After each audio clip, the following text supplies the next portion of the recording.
computer. So thanks everybody for coming. What we're here to do today is to talk about writing for professional practice. It says, I said in the email that's about 70% is the same as the talk I did in Auckland a month or so ago. It's probably a bit less than that. It's probably about 50% the same, but it's with the same aim. And what we've been doing in particular in the last month or so is developing some of what we did on the fly on the whiteboard into a set of resources which we're in a position to show you today and hopefully send them to you if you think that those are useful. So we've got it scheduled for 2 hours. I'm not intending that we go for 2 hours because the entire rest of the Polytech has gone home, and I think we all should do the same sometime. And I'm intending that we stop for a sort of a 5-minute break after a bit, maybe as an exercise, but also to get some exercise. So I'm going to share my screen here, share my PowerPoint, which is probably not that one. It better be that one. Let's see what happens over there. Yay! So, so writing for professional practice. I'm not going to go over in enormous detail the approach that we have for that we follow in the Masters of Professional Practice and the Doctorate of Professional Practice. I should say I'm using those two. I'm using these interchangeably because I think that what we're talking about applies to both. The people doing the doctorate just need to think doctorate-y thoughts to lift up the level of the language and the evidence required. But I think it's essentially the same structure and approach that we need. It would be good if that was going forward. Okay, go.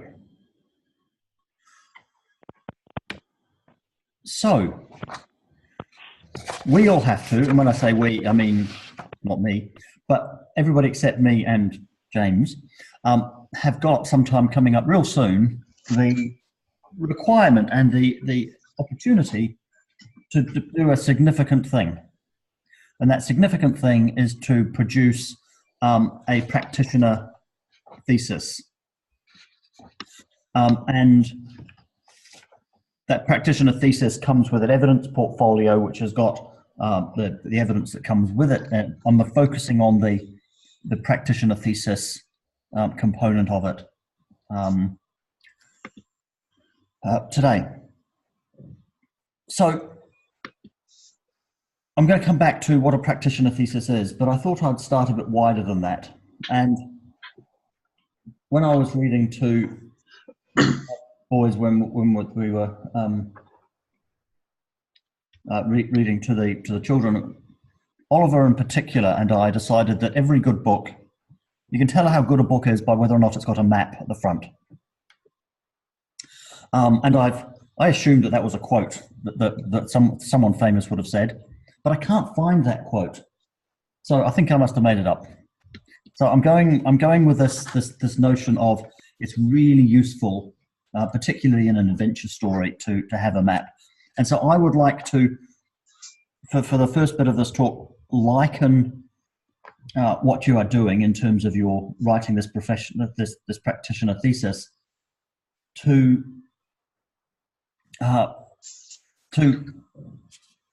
telling an adventure story. And I think if you think about it in that way, it becomes a lot easier to approach. This is the adventure of your learning journey. You're telling that story. So if we think about what an adventure story is, if we characterize it a bit on our map, and you may like to think that I'm talking about Lord of the Rings, but I couldn't possibly position it quite so deliberately. But pretty much, this is a model which I think applies to any adventure story. And the model I'm talking about today is a very much a suggestion and a moot for you to work from. This is not a recipe that you have to slavishly follow. We are not trying to do a write by numbers that you just turn the handle and out this pops. What we're trying to do is to say, here is a model that we think might work for you, and let's see if we can explore that. So in the first bit of any good story, there is some kind of challenge. There is some kind of thing to be overcome with where you're going. That somebody needs to save the world, and it's not save the world as in you need to save the world just because. That's always put in the context, and it's always put in the context of some sort of motivation. Why should our hero care? Why is our hero leaving the comfort of the Shire and setting off on this great adventure? So what is the motivation for wanting to do that? And when I'm talking about the hero, of course, in these stories, the hero is you. But what's crucial is that we always remember the reader. It's absolutely crucial that we remember we have to take the reader with us. So after this motivation bit, we tend to journey a little bit and we visit some kind of sage on a mountain. And why are we going to see that sage on the mountain? We're going to see that sage on the mountain because they know the knowledge. They know more than, oh, we've got to save the world and we think it might be a little bit like this. They know the landscape. They know what's out there. They can provide you with a map of the land that we're living in and adventuring across. They might also say, and hopefully they will say, and it's really important that we do this, that here be dragons. There's these bits of a map that we don't know about. But at least it gives us some sort of idea of the sort of terrain that we're going to be going over, and what is known and what is not known. And then we carry on our adventure for a bit, and then we have some kind of coming together in some sort of council where we work out a bit of a plan for how we're going to overcome this challenge. So we have a bit of a plan for how we're going to get there. And then we have an adventure, and it's usually a series of adventures, depending on how the narrative arc is working. So we have an adventure here where we've travelled up through here and we've overcome the great snake, and then we had an adventure where we got lost in the sands of doom as we tromped across here. So it doesn't have to be a perfectly straight line. We've gone down here and we've gone down here, and here is how it worked. And then we found a path through this. And we've overcome. We've saved it. We've made it to the promised land, and that's sort of like the peak of the adventure part. And then as we're strolling back down to the Shire, we're reflecting on what we've done. We're reflecting on that journey that we've had. We're realizing what's next, and particularly if we're trying to set it up for a sequel, we're thinking about what still remains to be done. And then we have a sort of the last little bit is and they lived happily ever after. There's that, we revisit them when they're in the new city that they've built, where they're living that new life. So I would suggest, and just for argument's sake, I'm suggesting that is a pretty generalized structure of any adventure story. Of course, you could fiddle with those bits and things, but it will do for argument's sake today. So, but we're not writing an adventure story as a novel like that. We're writing a practitioner thesis. So just to recap, we're writing that practitioner thesis, and that practitioner thesis is all about us getting to that defensible argument. And because we've talked about before, the defensible argument is that framework of practice, the change that we've made when we get there, and the impact that has had. But the primary thing is that articulation of the professional framework of practice.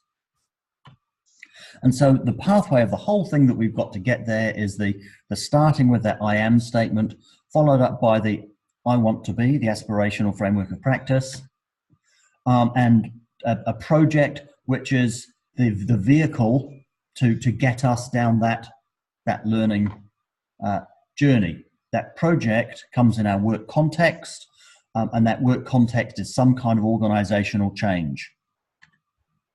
And we accomplish that organizational change and the learning through a series of action research cycles of some form. So our overarching methodology we describe as an autoethnographic action research. And we like that because it doesn't preclude other paradigms. You can still follow a narrative inquiry or a whatever it might be.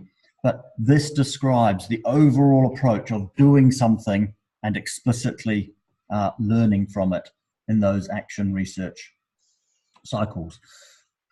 And then we have, and this is a subject of a different talk, then we've got the whole notion of the professional framework of practice. So when we're waving that flag and saying, I'm a thought leader in values-driven software development, it's not just that we're saying. We're actually putting that in a bigger framework. We can describe the capabilities and the mindset and the scope of practice and the quality assurance and so on for that. So when we get to the end, that's what we need to be. That's what we need to be defending, and we use that framework of practice through the model or through the whole process. So when we get to the end, that's the focus on today, is what is it that we're going to write? What is this thing that we call this practitioner thesis? So if we go back to our map here and we simplify it a bit and put it in terms that we might recognize, we've got here that vision, that thing of where we're trying to get to. We've got here the motivation. We've got here the literature review, although when we're trying to think of it as more of a context review than a straight literature review. We have here a method and a methodology. We're going to come back to some important differences and what needs to be done in that section. You'll see that it's combining two things. It's combining the thing that you're doing and the learning and how those two interact.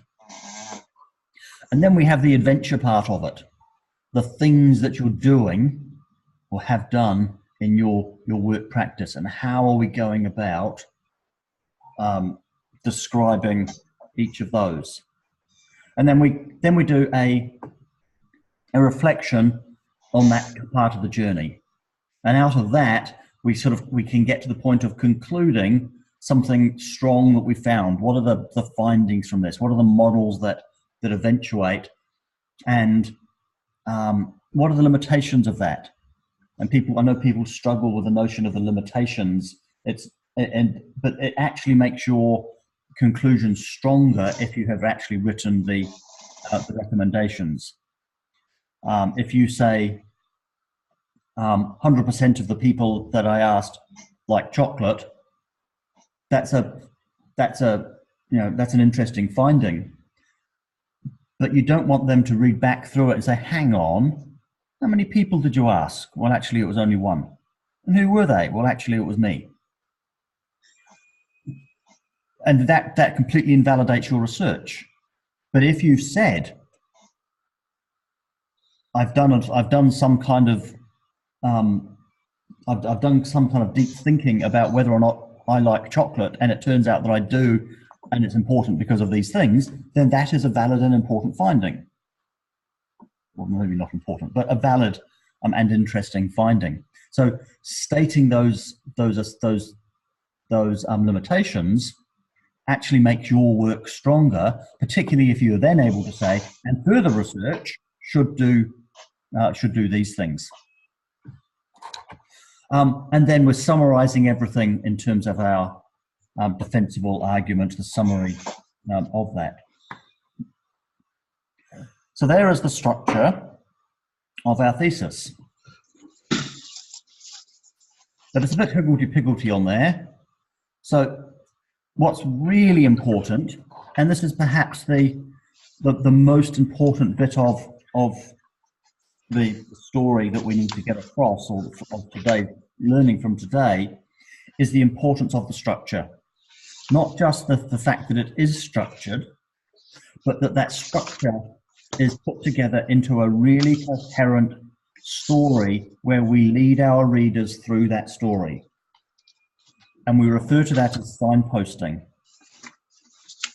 So we want to make it very clear to our readers where we are going. So they're not just it's not just randomly roaming around this page. And we can't just rely on the fact that each bit comes after it in the book as you're reading it. We need to be really clear, this is where we're going. And at points in the book, as I'm sure that those of you that are avid readers will know, sometimes it's in the book, they will find a reason to have a bit of a recap. There'll be somebody that sits, halfway through the book, they'll be sitting under a tree and they'll say, how did we get here? And so it's useful to recover that ground. And so I'm sure you can imagine the sorts of books, the sorts of things that people use in books to carry that sort of stuff. So if we strip it away from the last you'll be seeing, I think, of the treasure map. So let's put this more in terms of a thesis. Let's have this structure where we go from what we're trying to achieve, why we think it's important, how do we describe the landscape, what is it, how are we going to go about doing things, talking about the bits of our adventure and reflecting on where we've got to and then summarizing it is a general model that we can use.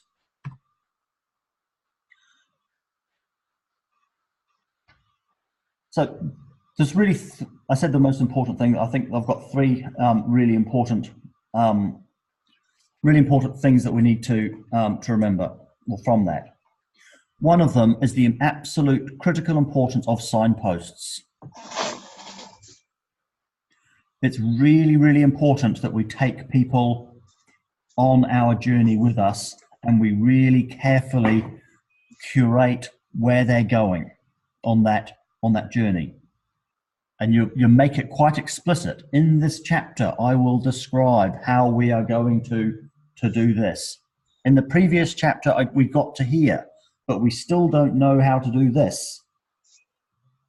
That is the focus of this chapter. We're closing that loop. And so the more you can make that really obvious, the better. And so my strongest bit of advice is to write that structure as early as possible, like very early.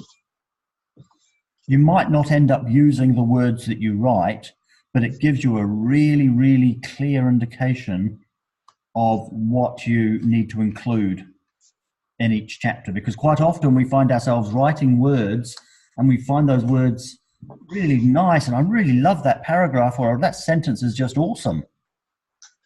But if it's not actually fitting into that story that we need to be telling, then it's heartbreaking, but we have to take it out.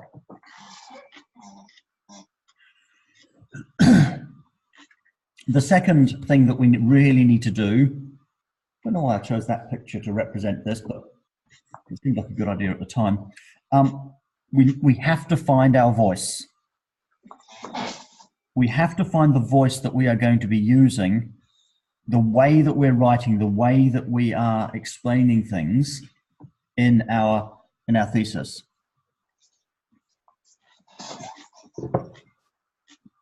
And that takes practice. It might take several goes to do that. Some people will know that I recommend that people read a paper by Hall, I forgot his name, David Hall, which I think is a really nice model of how to do that. It's basically a two-voice approach where you've got your reflections and your reflections can be quite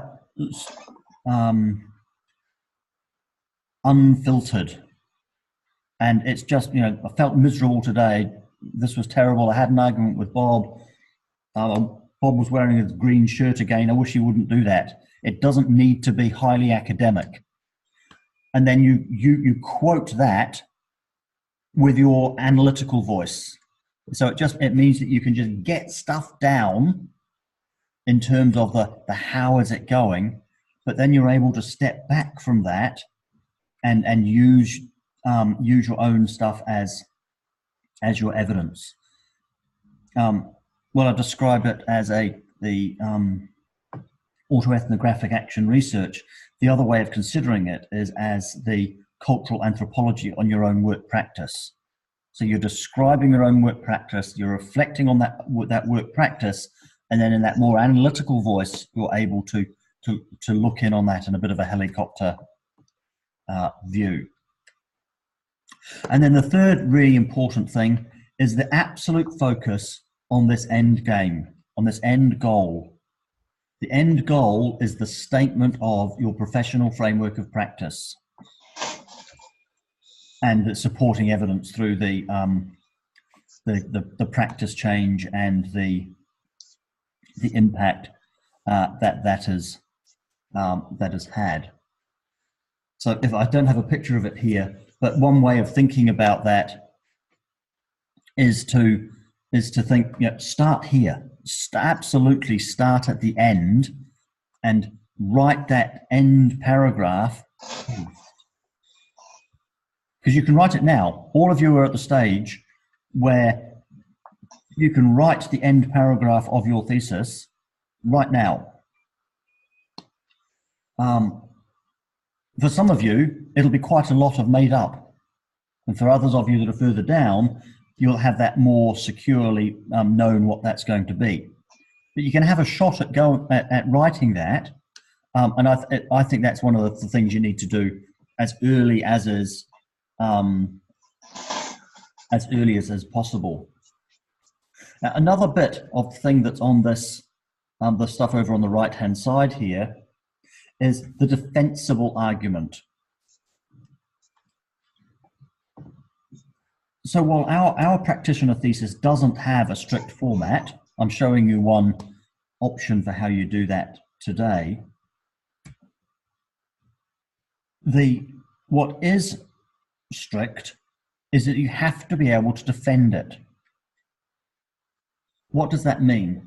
That means that by the time you get to that end statement, you should be able to underline or highlight every single word in that last paragraph and be able to say with absolute certainty, that is why you have used that word.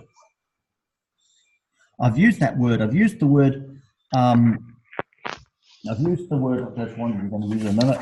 We've used the word, I've used the word developed for this reason, because I did develop it. I've done more than describe it. But I chose not to use the word implemented because we haven't got as far as implemented. We haven't actually built this thing, but we have developed the concepts. So when you write that sentence, that last paragraph, one of the exercises that we'll do, or I'll have you do, but not today, you can just do it so we can get out of here, is to write that paragraph and go through it with a highlighter and say, this is what evidence I need to provide in order for me to be able to justify every single word. And the same applies to the rest of the thesis. Because that is the evidence that is filtering down to coalesce in that end statement. So a really crucial 3 words that I haven't got written down on the PowerPoint is no unsubstantiated assertions. And when I'm doing peer review or marking any sort of research, even if you're reviewing stuff for publication, unsubstantiated assertions is the worst thing. Because if you say the sky is blue, well, says who? how are you demonstrating to me that the sky is blue? So if you say, when I measured it yesterday using a spectrometer, the sky was in the range of whatever it is, they know about colours, whatever in the range of not quite blue to just the other side of blue, then however it's measured, then that is a thing that you can actually back. And so you need to go, as you're writing, you need to go through and say, well, what's my evidence for this? And it's the same as identifying those limitations. That don't see that as a bad thing that weakens it, that actually makes it stronger. So instead of you saying this is bad, you're able to say, well, based on my experience of doing this in practice, I felt really uncomfortable. That is, you can back that up, particularly if you've actually written it down, if you've got it in your notes where you said, felt miserable today. So just by saying, if you say something, this is bad, you've got no evidence for that. But if you're able to point to something where you can say, this is why I'm saying this, that makes it enormously stronger. So that defensible argument has got several implications. Just to summarize, it's got that the importance of that end statement, that you need to be able to really defend it as an argument, and it is an argument that has flowed together through the whole thing, and that it is and throughout the whole thesis, there's nothing that's going to unravel it in terms of those statements, but also that there's nothing that's going to unravel it in terms of significant mistakes in terms of the approach that you've taken to generate that information. So if we go back to our thesis structure, here is the overall thesis structure. And it's the same overall thesis structure that we've just been talking about. We're going to look at these in detail, so it doesn't matter if these are too small to look at. So the introduction, the motivation, the literature and the context, the methodology, the work practice, discussion, summarizing it in terms of your professional framework of practice, and concluding that structure. Oops. So just to remember that the way to write this is to start at the end. To start with what we think the conclusion is going to be, and then work out everything that's going to help us to get to that point. And my advice, and I know it's James's as well, is to write the whole thing, like do a rising tide approach to the whole thesis. What doesn't work is to try and get chapter 1 perfect, chapter 2 perfect, and not starting on the next chapters down.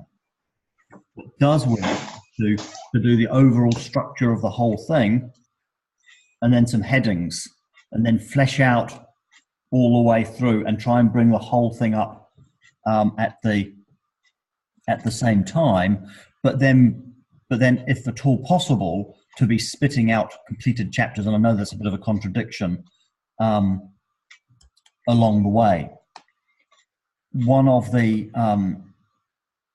Another bit of advice that I would suggest you do is how do I get to I would have to stop the share. All right, I won't do it with a whiteboard. One of the things that I suggest you do is to think about, those of you that know computing and know about Agile Manifesto, is to think about continuous integration. Or another way is, in what way can we make this thing always shippable? One of the people that developed methods in computing, the delivery of computing software, said that one useful trick is to tell your developers that after a reasonably short time in developing some software to solve a problem, is to not tell them how long they've got to solve it. It's to say, okay, I want something that that works in a reasonably short time. So you might say something like 2 weeks. And then after that, you work in a series of sprints where you're adding value to what you've got. And at any given time, the manager might come in and say, right, we're shipping tomorrow. So how can you get to that point where if I was to say, right, we need to hand this thing in tomorrow, let's work on that basis. How quickly can we get to something that's hand-inable? And I'm saying in a matter of days, you could get think about 80-20 type rules. You can get 80% of the work done in 20% of the time. Well, let's do that. Let's get the structure together. Let's get it together as fast as we can, because then we've got something to work on.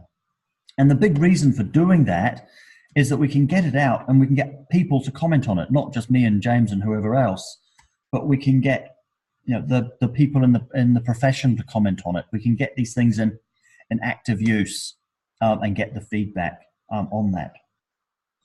And what's really important on that is that we take that feedback seriously. When my PhD was being marked, the two examiners, I think it was my chapter 6, two examiners said, this is really good. Like the one examiner said, this chapter should be published. It's like a genius piece of work, the best approach I've ever seen on this. The third examiner said, this chapter is a complete disaster. It completely undermines the whole thesis. You can't have a PhD if you include that chapter. So I had two people saying this is fantastic, best thing ever, and one person saying it was a total disaster. And I was a bit of a loss to know what to do then. And my PhD supervisor said to me, it was examiner 3 who had got it wrong. Examiner 3 has got it completely wrong. They've completely misunderstood what you were trying to do. And it's your fault to fix it. And we had thought, until Peter said that I was going to have to completely rewrite the whole chapter, totally turn it inside out and try and figure out a way of keeping examiners, the third examiner, satisfied. And it turned out that what it needed to happen is we needed to add a sentence at the start of that chapter that said, this chapter is about, whatever it was, this chapter is about the application of a regional model of decision-making to a participatory democracy, or something like that. In fact, we even went a bit further, which was a bit cheeky, but it worked. It would be a mistake to think that it is about participatory democracy, meaning electoral vote, mean about voting systems. So that person had picked up a sentence in my chapter and got it completely wrong, and then misinterpreted the entire chapter on the basis of it. So what I had to do in terms of those signposts was to make it really clear, this is where it's going, this is what's important, this is what you need to be reading, this is what you need to take from it. And so those signposts are really important all the time. And it doesn't, and I've got them here at the start and the end of each chapter, but even within a section, Kyle Ford, who successfully completed his master's today, had several big sections in a couple of chapters that were pretty much incomprehensible to a human. They were long and complicated technical analysis of things that literally he is the only person in the country that understands. And when we read that, it was like, why do I need to know this? And it turns out that why Kyle wanted us to know that was for us to understand the sorts of complexity that he was expecting his chief executive to understand in order to make decisions. And clearly the chief executive couldn't understand it, and so wasn't unable to make those decisions. And so it was an example of the technical complexity, and all I needed to know as the reader is, holy Toledo, I don't understand this. How is it possible that a manager could understand it? So I didn't need to read it and understand every single line. All I needed to do was to know that it was complicated. And so it took a line at the top of it to say, this bit is really complicated. It's an example of how complicated and technically difficult this stuff is. All you need to understand from it is that it's hard for a manager to understand it. And then I could just like skim through it, and the details of it doesn't matter. So you need to be telling the reader all the time, why am I reading this bit? Why do you want me to know that? Why is that important? Why has that found its way into your argument? So these signposts are at the start and the finish. Another bit, because I'm just talking about some of the details of how to go about the writing process, is within the paragraphs, you want to follow a kind of a similar structure. And there is lots of advice on how to do that. The one that I suggest that people to use is what's called the real approach to writing.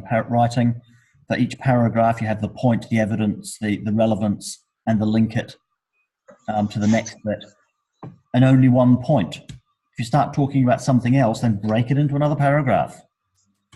So that was point, evidence, relevance, and link. And the same thing leads people from the familiar to the unfamiliar, where you say, this is what you know so far. We're going to tweak that a bit and add this other concept.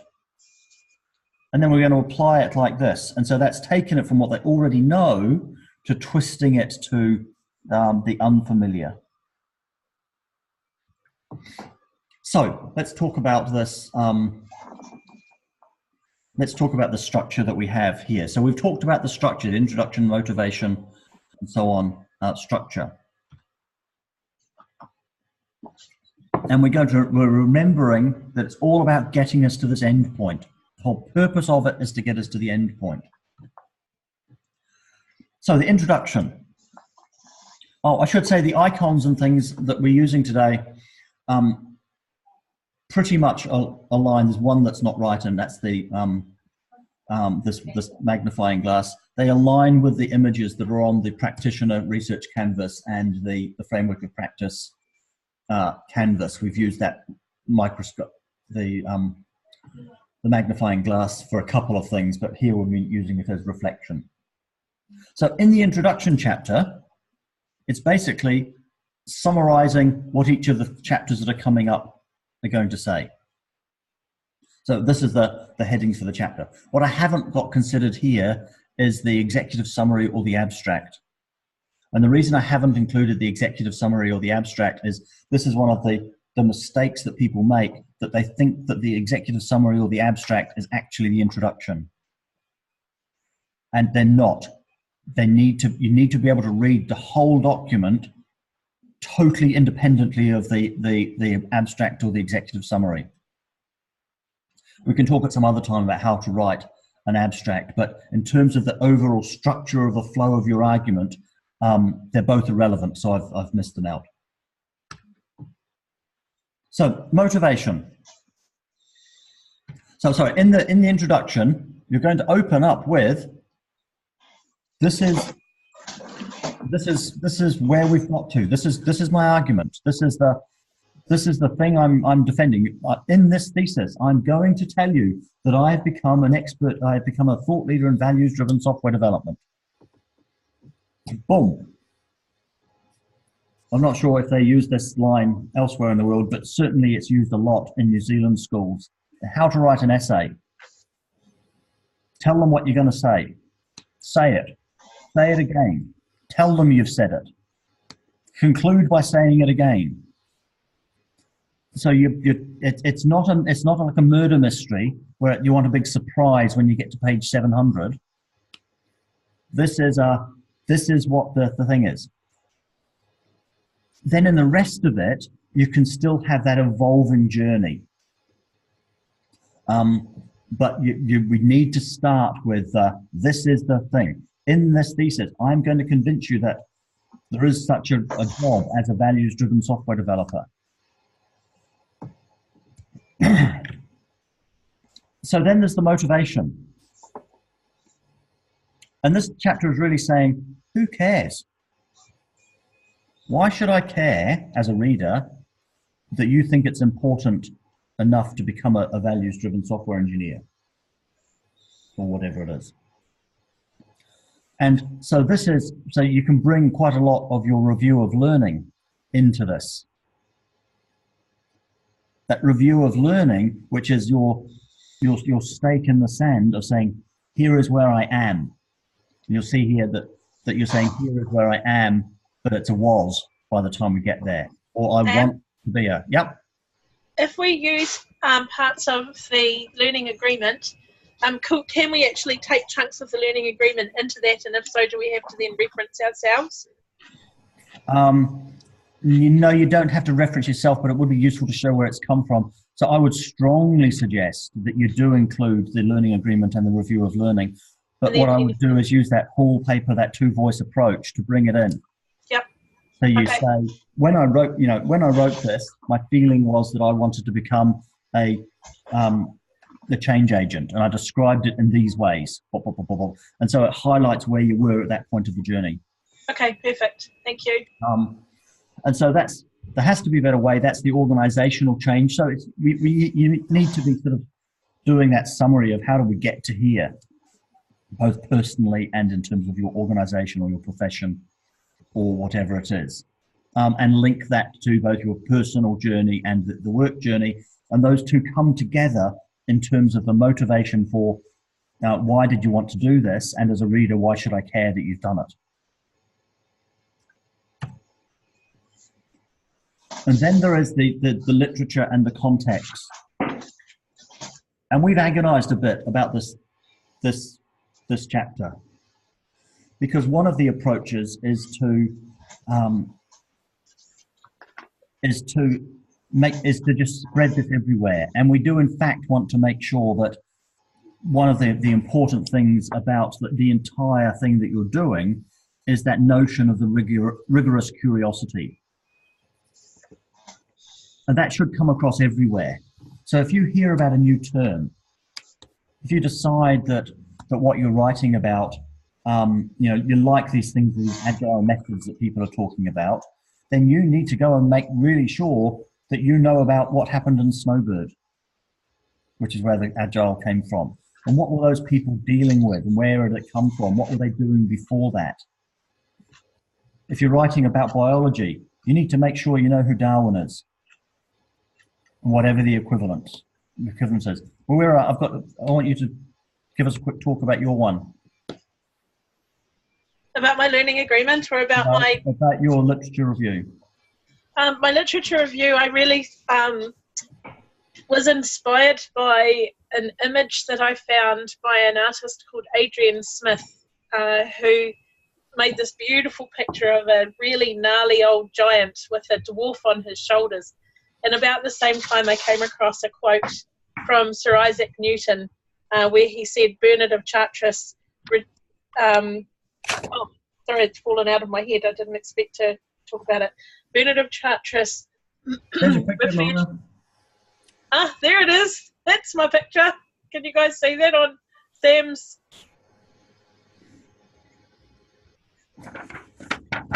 So Bernard of Chartres said that we, the moderns, sit as dwarfs on the shoulders of the ancients, the giants. And it's not because of our stature, it's because of everything that they did before us that elevated us and gave us this gift of wider sight. So that's not the direct quote, but that's the summary of it. And it really inspired me.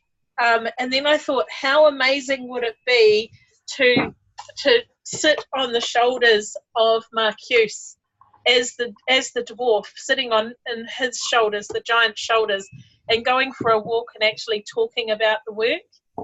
And so it developed into this concept where my literature review became a real-time conversation between me and the giant.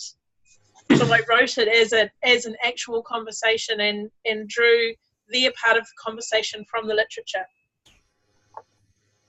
Cool. So you don't have to do it the way that Mawira has done, But the reason I wanted to get her to talk about that is twofold. One is that it's a really nice way to think about why we do that literature review. And if you're sitting on the shoulders of giants, you get a better view. We're used to being able to get up in aeroplanes and have a better view. But if you imagine that we didn't have those aeroplanes, if you can climb up on the shoulders of a giant, you get a better view, and you get a better view of the landscape. And so one of the things that we want to do in that literature review, literature and context review, because it's not just about what's written in the theoretical literature, but also the practice literature, is to be able to see what's the known world in that field. What does the map of this knowledge look like? And if you think about it in terms of the adventure map, in fact, that's why I ended up drawing it as a treasure map. It blew out of me thinking about, I wasn't very happy with the picture I'd drawn on here. Is that it tells you where the roads are, it tells you where the rivers are, it tells you where the bits are that we don't know about. Here be dragons, or there's 2 roads to Scotland, don't know which one will get you there the fastest. Because that's linking what you are trying to do to what is the current state of knowledge and what's known and what's not known. And if at all possible, we want to set up your thing so it's helping us understand what's not known. And it doesn't have to be that you solve this great mystery. Quite often in professional practice, if we draw the sort of a mind map of all of the knowledge, that there is the mind map of the sort of theoretical knowledge in this discipline, and there's another branch of that mind map which is the practice in that discipline, and there might be a fuzzy bit between those two. We don't actually know how this works in practice. We don't know what the relationship really is between this sociological theory and the practice of social work. We don't, and we're bringing 2 things together. If we're, Winnie is working on bringing together positive psychology, coaching, motivational stuff, and several other things. How do those things play nicely together? That's sort of the research question. And if we can show that we are contributing to that, it's really easy for us to be demonstrating that we're working at the right level, because we're adding to that bank of the world's knowledge. So we should be getting to the end of this literature review and be able to describe the map of the knowledge of the fields that we're working in, what's known, and as importantly, what's not known. Not what's not known to you, but what are the gaps in the world knowledge. And then there's the method and the methodology. And this is a bit tricky, and it's not helped by the fact we didn't get it quite right when we wrote the templates for the learning agreement. We kind of thought we had, but we realized later that we needed to be a bit more explicit. So what do we need to do in this section? What is this section about? This is the section that's the equivalent of sort of saying what the plan is. And it's really important that you do this because it lets other people know that you didn't just sit around and make it up. You've actually got to your statements by a sensible route. So what do we need to be able to show? There are several things here that are interacting. You need to be able to talk about the change project that you're working on. What are the things, and there's probably more than one of them. There's probably going to be several of these cogs on this bit. And separately, you need to talk about your learning process, your learning methodology. What is your process for learning from that work that you're doing? So there is the how are you doing the project? So we might say that this is action research, and this is reflective practice, And then how these two mesh together is through autoethnographic action research. When we're describing it at that level, we're describing it in terms of a methodology. So we might have a methodology, that's sort of a higher level description of what we're doing. We also need to describe the method. The method, full stop, is the what. Okay, what did I do? Because just describing it as autoethnographic action research with reflection thrown in isn't a method. That's not repeatable. That's not giving enough people enough to say, yeah, but you only had 4 people do it. You just made it up, really, didn't you? Or you did a survey, but you gave them all ice cream. Of course they said they liked ice cream. So we need to be able to describe in some detail what the method is. Now in this section, we're describing the overall method. And then when we do the little bits and pieces that are coming up, the actual processes, which you'll see in a minute, we'll need to describe the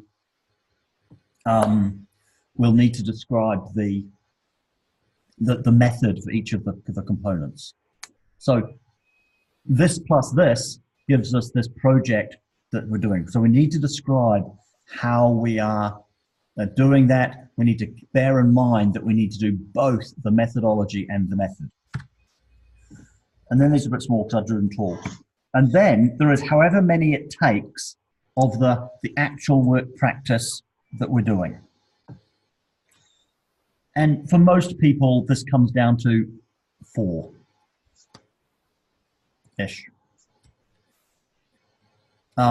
Things that you have done. Particularly if we're just taking a sort of an action research approach, it's unlikely that it's going to be 1. It would be 1 if you were doing a single drugs trial intervention. If somebody invented a new drug and you were testing whether or not it cured this disease, that would be, and it was very predetermined, your whole process. You can't get to change it on the way. That would be appropriate to have 1, but our work doesn't tend to be like that because work practice is messy. So in this case, what did I decide we were doing? Oh yes, that's right. We're taking an idea. We're taking the notion that we need to do something different from our previous box and build and make some other way. So this is like a scoping of the problem exercise. So if you like, each one of these is a mini thesis in its own right.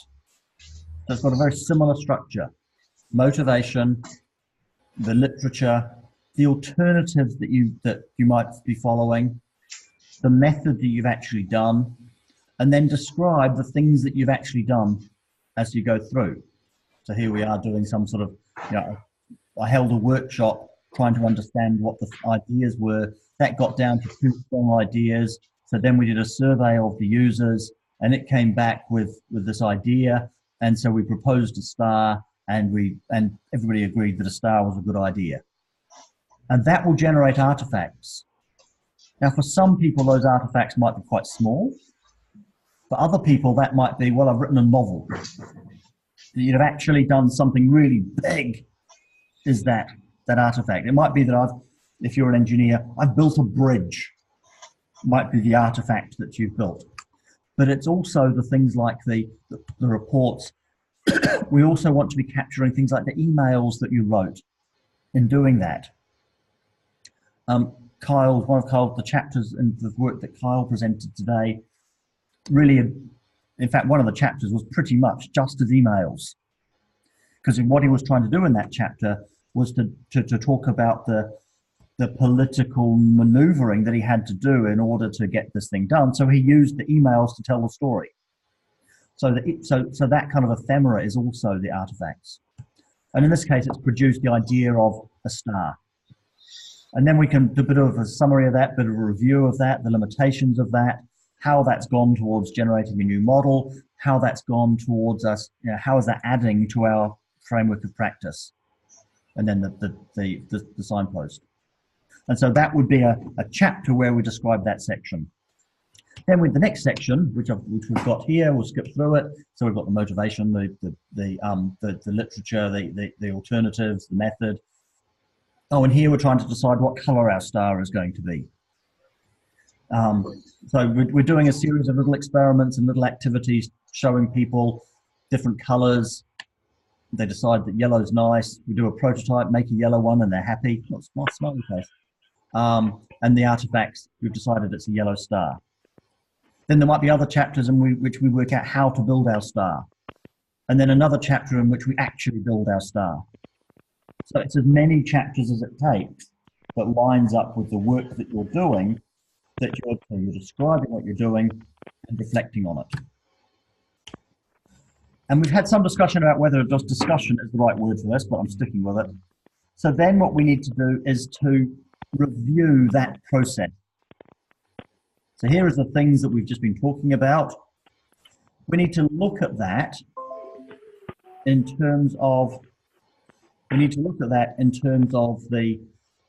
to what extent have we addressed that, that change process that we wanted to do? To what extent has it actually solved the problem? Sam, is that where you could use a case study? I would that be inappropriate? No, I would use a case study would be one of these. Okay. But what you're doing here is like reviewing all of those to say, well, that case study that I presented in the previous chapter was good in these ways, but it really fell between the gaps of it. Well, did it? In fact, we hoped that it would address the gap between these two schools of thought. So I've got a chapter in my list called Case Studies and Discussion. So that would become the discussion part of that, wouldn't it? So I've got my case studies and then a discussion document. Well, there's still a discussion in each one of these. Yep. So this is this is when you get to the end and you sort of mush them all back together. Okay, I've got you. Okay, yep. Where did we go in terms of that? You know, how have we done in terms of solving those problems set out before? Okay, I get it. Yep. So we're looking at that in terms of the literature. We're looking at that in terms of the motivation. You know, we were trying to solve a problem of well-being. Actually, it's kind of morphed into a bit of a thing more about economics. And, you know, isn't that interesting because it tends to always do that. And to extent to which it's contributing to a model, and again, the extent to which that is limited. And then the second last chapter is the professional framework of practice. So having done all that, what's my framework of practice?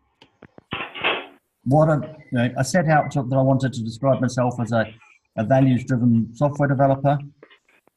What does that mean? And my suggestion is that we do that kind of generically, so we're defining the job description, and then say whether or not I have done it. And then the last chapter is the conclusion, the one we started with. So that's the stating, this is my framework of practice, I fit into it, it's meant that I've changed these things, and it's influenced these things, it's had these outcomes. And if we think about when we're saying like this change has improved these outcomes, and this is, I think, what you're saying, Moira, is that if we can identify these outcomes that we've said we want to be achieving, work backwards through our, not just writing of it, but the doing of it. If we say we're trying to improve child welfare and child welfare is measured in this way, when we're choosing our case studies, we better make sure that some of them involve children and that we're actually trying to make their lives better. So there's the overall structure. There it is in pictures. What I'd like to do now is to describe it in terms of words. And I'll give you a heads up. We're not going to look at all of these words, but I will send you the link. We have words for all of those. We're going to look at this one first. So here is in this thesis I have described. So what I've done is written here a template is too strong a word. It's like a straw man version of what you might say. So if you could fill in the bits that are underlined, or there isn't any bits in there than square triangle brackets, but you should be able to look at that and pretty quickly get to your end statement. I think I could pretty much do it for everybody that's online. It wouldn't be right, but it would do. It would do for argument's sake for the moment. In this thesis, I've described the dual development of my work project to do what? To build a star, to solve the problem of working inside the box by building a star, and my professional framework of practice as a star builder. In this final chapter, I recap my contributions. I have recapped, I should say I have recapped my contributions in the 3 areas initially outlined. The articulation of the professional framework of practice as a star builder. The change in professional practice associated with that framework in that I now know how to build a star. Instead of just living inside a box, we have got a design thinking approach to building stars. And the impact of that change is that we can now build stars and everybody is very happy.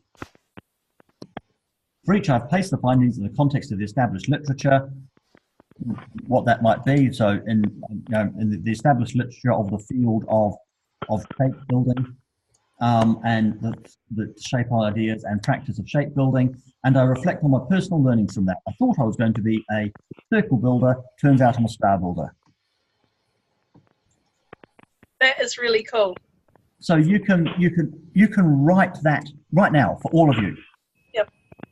And again, it might not be right, but it's better than not having it. That's right. And I would, if it was me doing this, I would have a go at writing that. I would then print it out and I would stick it in my eyeline. Yep. Stick it right beside your computer, behind your computer, so you're looking at that the whole time. And it will change, and you want to capture the fact that it's changed. Sam, I think this is part of the visioning process that athletes go through and so on. It is essentially the vision you're having at the beginning of this journey, and that's what you're aiming to achieve. So for me, I think it's vital that you have this big picture concept the whole way through, even though the ultimate picture may change. Yep. Yep. Sam, you said you've got that one, the bigger picture that flashed out before with all the yellow boxes. Are you emailing that to us? Yes. Fantastic. Tell you what, why doesn't everybody, oh no, it'll go away. Yes, I'll email it to you. Thank you.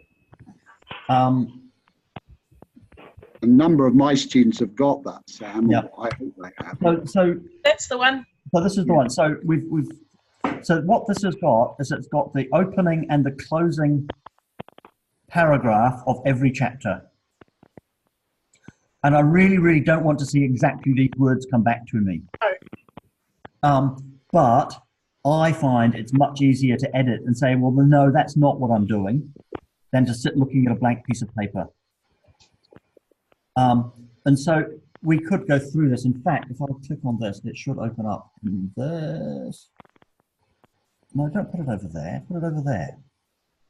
So, when I did my MPP, I found it was really easy to start with a completed template like this, where I had everything, all the pages, all the headings, everything set up. So I basically just started writing and it was all done. So I this weekend intend to do that with my DPP as well. So yeah, this is extremely helpful. So if I just bear with me for a sec, if I don't stop share, I'm just going to share this Words version of it with you. Thank you. Chat. I'll put it in the chat of this.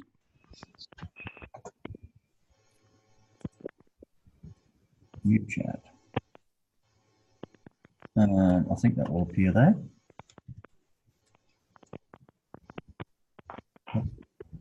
No.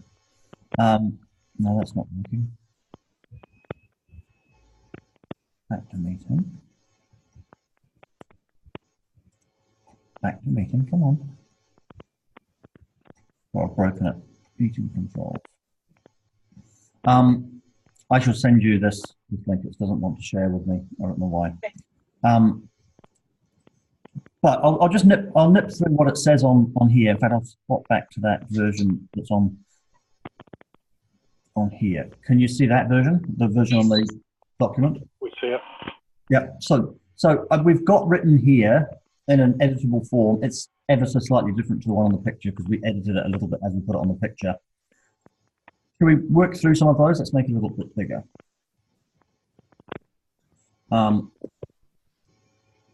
So, introduction. In this practitioner thesis, I describe the dual development. You'll see that this looks an awful lot like the conclusion. And there's a reason for that. It is the same as the conclusion, except that it's got this bit different.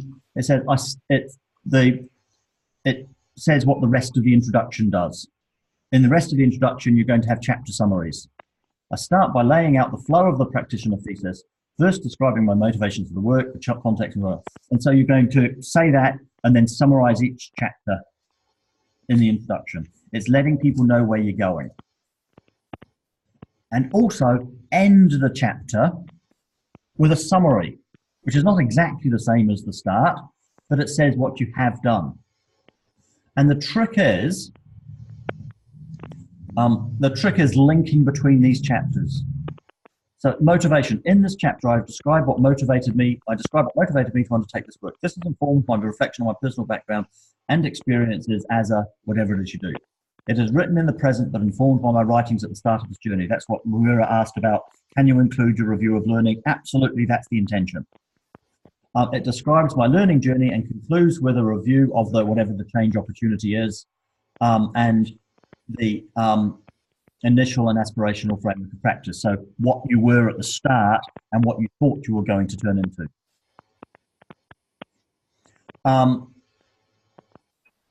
And then you end that chapter. In this chapter, I've discussed the motivations for this work.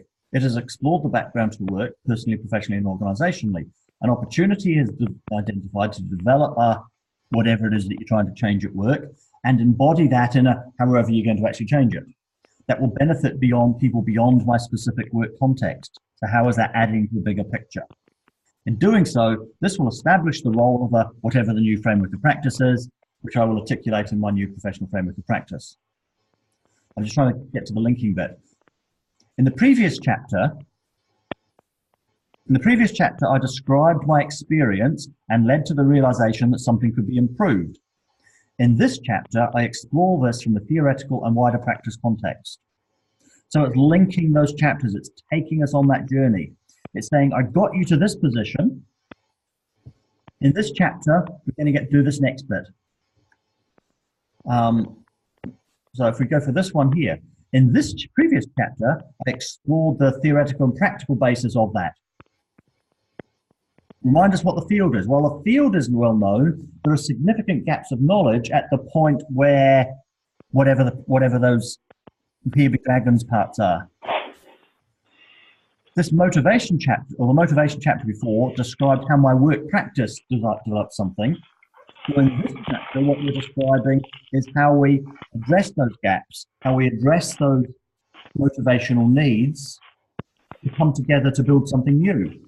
And so in the methodology, we're describing the how we're going to do that. So you can use, I haven't created headings on the basis of each of these, because you're clever enough to do that yourself, but you can pretty much split out what we've said we're going to do. It gives you a pretty strong hint as to what the headings of each section might be. And then there's a work practice, which you're going to repeat. And again, in the earlier chapters, you just keep doing that positioning. In the earlier chapters, I have described the overall opportunity to make change in my work. In the previous chapter, I described the overall approach to doing this. This chapter describes the first task in that change program to do whatever it is. And then you're laying it all out. So I would like to think that this would help you think about what the structure is. I would be surprised if we're not in any way requiring that you do something that's exactly following this, but the intention is that it gives you a pretty strong hint as to how it could be done for you. I think that's a really cool structure. It just gives some structure. It's a great guideline, really. That's awesome. Thank you, Sam. Yeah, we don't want to straitjacket you into this. No, but it's just giving a guideline, eh? Yeah, and we think that, you know, this is written with a particular sort of methodology, that sort of autoethnographic action research, but we think that just can pretty much describe what everybody is doing. If you were to do something like follow a narrative inquiry, different bits of it might become more important and get longer. That the motivation chapter might spill out into 2 or 3 chapters, for example. But it's still taking on that same adventure, the adventure map that we started with. This is about taking people on that adventure that you've been on. Let's get back to there. Oops. So I've just got a couple more points, and then we'll have some more discussion. This aligns with those of you that are using the practitioner research canvas. It's the same stuff. This is how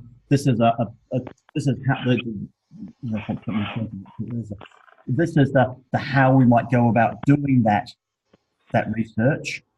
The canvas structure is about how we might write that up. We hope that the two things are compatible. I'll just go back to that one. Just in terms of other things I know that I talked about that people appreciated when I was in Auckland. We've talked about finding your authentic voice. That's really important. And if you haven't done writing already, practice. I was talking to someone today about writing something about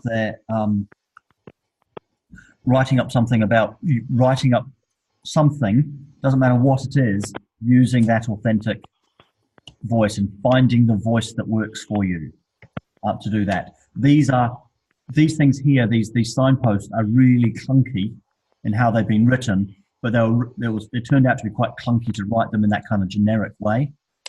It doesn't have to be that clunky to achieve that.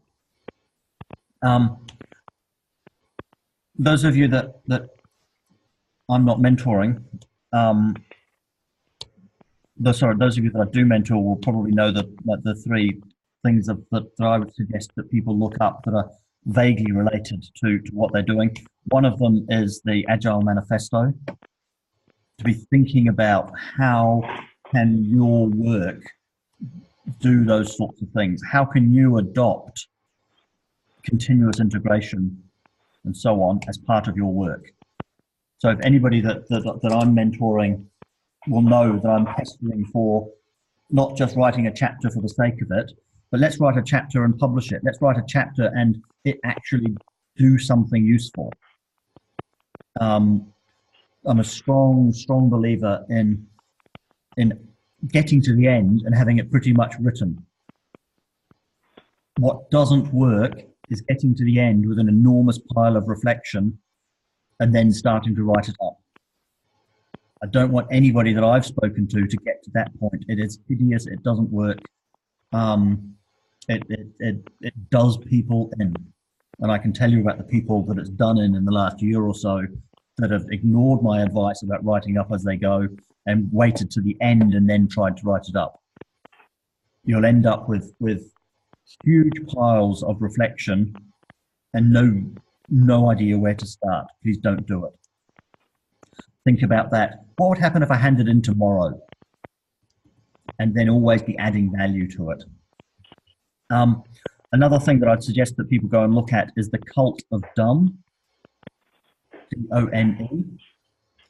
And Seema Weir are typing it up, so she's going to find it first.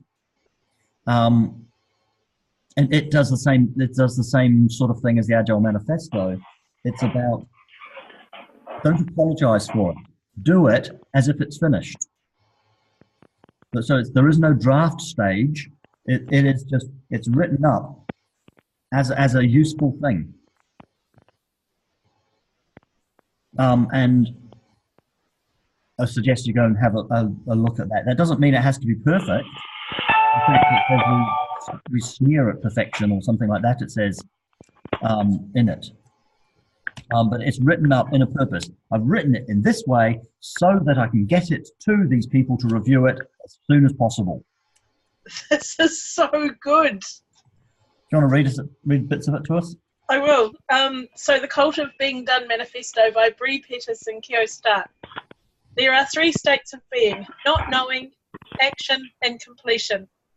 Accept that everything is a draft. It helps get it done. There is no editing stage. This, pretending you know what you're doing is almost the same as knowing what you are doing. So just accept that you know what you're doing, even if you don't, and do it.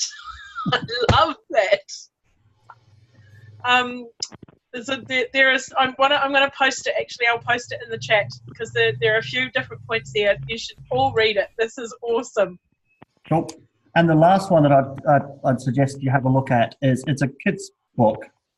It's the Kerry Smith's Explorer of the World. And if Moira does a search for that, hang on, I can do it. I'll show the bit I want you to have a look at.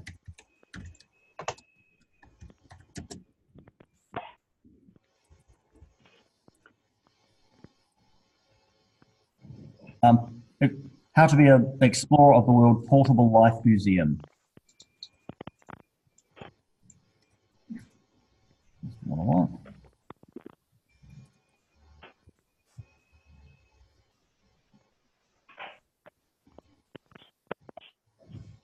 And I think that this is the best advice for writing a thesis. So it's a book which is basically, it's like how to, there's a book written which is like how to explore art galleries, like Idiot's Guide to knowing what you're doing in an art gallery. And what she's done is said, okay, let's take that and let's take those ideas and apply it to life. And this is the crucial bit, this page here, which is written in this kind of sketchy way. And I think that this is my advice. These are my bits of advice for how to write a thesis. I can't improve on these things here, especially number 3. Everything is interesting. Everything is interesting and useful for your research. So, and everything counts in a practitioner thesis. So while I've described the strict things about, this is the work process the work that I worked on. If you're sitting on a bus and you see something really interesting out the window and it makes you think in a different way about your work practice, write it down, because that's the stuff we're trying to capture. Write it down and use that. It's really, really interesting and useful. And the last little bit of advice, which is less interesting, is reference as you go. Find a referencing system, Zotero, Mendeley, EndNote, whatever it is, and use it from the start. Of capturing those, of referencing where you're finding stuff. Make sure you get the page numbers, and so that you can bring it all in with ease. Sam, is that book called How to Be an Explorer of the World? Yeah. I'm just writing that in, Nolan. I see there's a link up there, so Yeah. I can't copy the link because it's shared screen. Let's see if I can get it into the chat. Meeting controls. It doesn't want to show me the meeting controls. I'm not seeing the chat. Why am I not seeing the chat?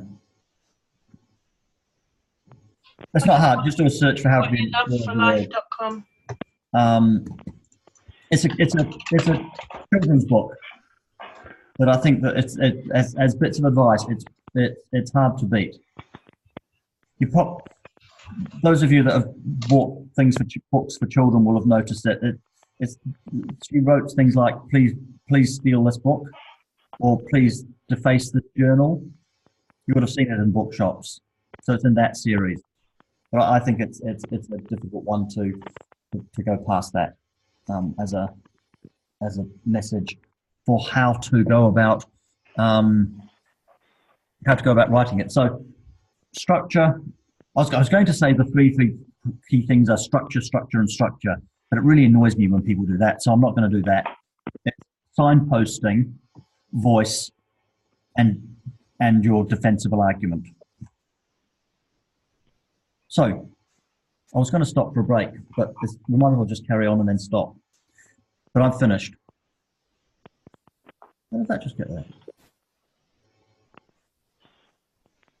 It's gone away. Drew a red line on there. Interesting. So, does anybody have any questions or just things that they want to talk about? I've put, hang on just one, sorry. I've put the links to both of those things in the chat for everybody.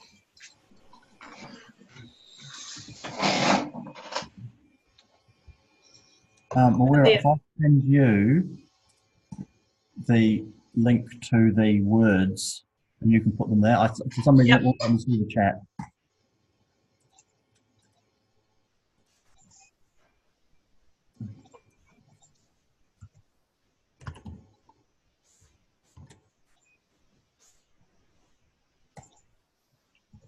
So, does anybody have any thoughts? Shall I stop sharing so we can see everybody again? Let's do that. Yay, there we are a while. Hello, Nolan. Right, I don't need both computers on anymore, do I? No, that one's recording, I can't. Okay, does anybody have any thoughts?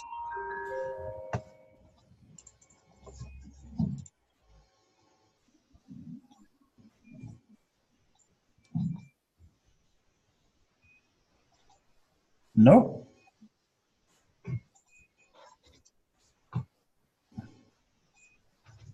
I do. I thought that was marvellous, and I'm just posting now the link to so everybody can see that really awesome page that Sam made that's got all the information that you need for your chapters to help guide your chapters.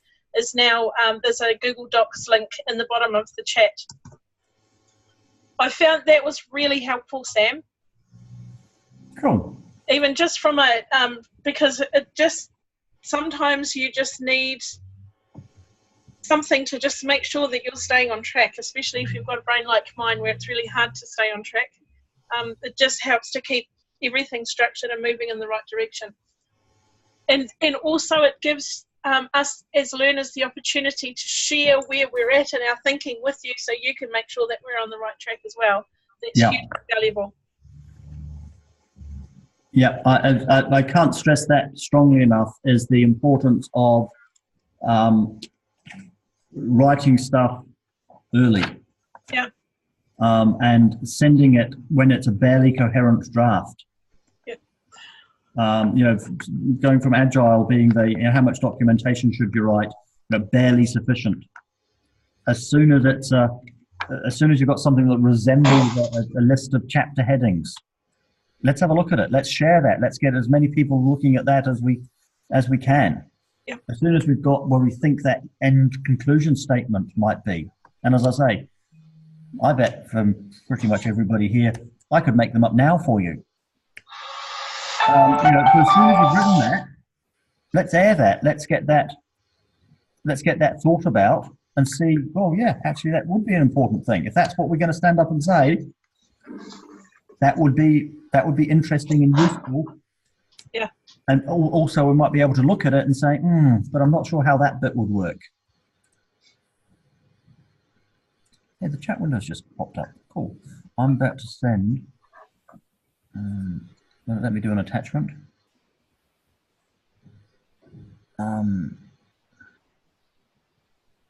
More. No, it's not. I shall send out the pictures and the words version of the guides. Cool. Yeah, thanks very much, Sam. It's worth hearing again and again, and I can only say that, you know, from my own PhD work, this is helpful too. I charge extra for that, James. But it is this concept for me in my own study and my own research, that to have a big picture and keep on coming back to the big picture through the various cycles and journeys you take is a very helpful way of undertaking your process. So, you know, I see this as your vision, your endpoint, and this is what you're working towards all the time. And if you're filling it up and doing bits of it all the time, it's exactly the analogy or the metaphor I always use with my students of painting the picture. So you see the bits that are going to go in the picture. You know that now, and you're building that the whole way through, even though the ultimate picture and the ultimate bits in it might change a bit. Yeah. You guys, I've developed a little tool that I use that might be helpful for you or not, but it's something that works really well for me. I use Facebook a lot because that's how I communicate with the world, so it works well for me. But I have a little page that's just called Maweta's research page that is a closed page that only Sam and Kelly, my supervisors, have got, who can see. No one else can see it. So if I find stuff that's interesting to me, or you know, like I'll hear a term that I've never heard before, and I'll quickly look it up no matter where I am, and then I can post it on that page, and I can quickly write what I'm thinking or feeling about it. So I've got that forever, and it's not public. Other people can't see it, just my supervisors, because I've invited them to see it. And then they can add stuff if they want, but really, you know, it's just so they can sort of keep a running track of where my head's at. But it just is really helpful to have something like that where you can just chuck stuff that you come across. For me, it is. It's just something that, you know, like if you're always losing stuff that you find, it's a good way to keep it. Yeah, I'm keeping it in notes in my phone, or yeah. I'm starting to think that I ought to download it into something else, or have it on the internet in some way. Not that I want to share it in Facebook, but yeah, it is a good idea. Yeah, well, so like I say, it's a closed Facebook. No one else can see it. But James, what you could do is think about having a Dropbox or something like that, so that you can access it from all your devices, and you won't run the risk of losing it if your phone dies. Because that's always a risk, eh? You don't want to have that happen. No, I have got backup for it, but yeah. Sweet. That's right. Good. So many people don't. Sam, thank you. I'm going to go feed my children. That's right. I'm just, bear with me 10 seconds. I'm just copying the, is that the right word? I'm just copying the text, the link to the pictures into the chat. Just bear with me for 10 seconds while I do that. Here we go. There's a Dropbox link to the big pictures. Oh, sweet. Thank you. So we'll need to stay here for another couple of minutes while everybody grabs that. Hi, Sam. This is Winnie. Hi, Winnie. Yeah, I've got a question actually. Yeah. But thank you for the structure. It's very helpful. But so the question is that you mentioned the two-voice approach. I'm just wondering, and which text chapter you find is very useful, because I think it will be useful in when I describe the practice of change, especially like what you do, and you can involve the two voice, like one voice is describing, another voice is kind of do some reflection and see, oh, I feel uncomfortable, or I feel it's not very effective, and then, oh, what do you think? Can you just talk a little bit more about that? So you know how we've talked about that cultural anthropology on your own work practice?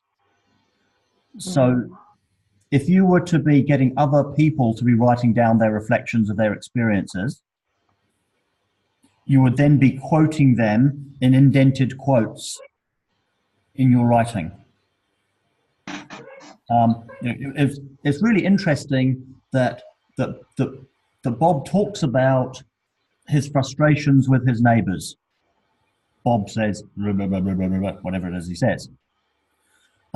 But in December, a different kind of feeling comes through because Bob starts to have feelings for his neighbour's wife.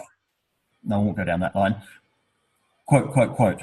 And so, and you can like split between, so this, if you're writing about other people that you've been talking about, but then there's your stuff that you're quoting. So that your voice is on that sort of, that pure voice is in the stuff you're quoting, and then your more analytical voice is in the stuff that goes around it. And the best example that I found is that paper that I've sent several people, which is the Martin Hall. The Hall paper, which is in here if I find it. No, that says that empty. That's not a good sign. It's in teaching. Let me just talk myself while I find that. Resources.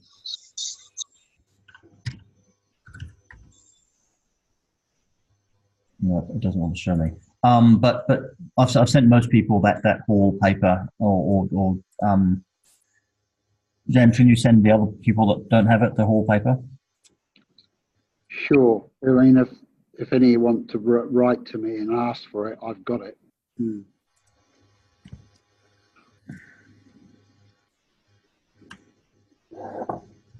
All right. Has everybody managed to grab that Dropbox thing before I close the chat? Yes. Thank you, Sam. Happy Easter weekend. I hope that you get chocolate. I'm sure I can make sure I do get chocolate. Yeah. Sam, when are you off overseas? Is it first week of May or second week of May or what?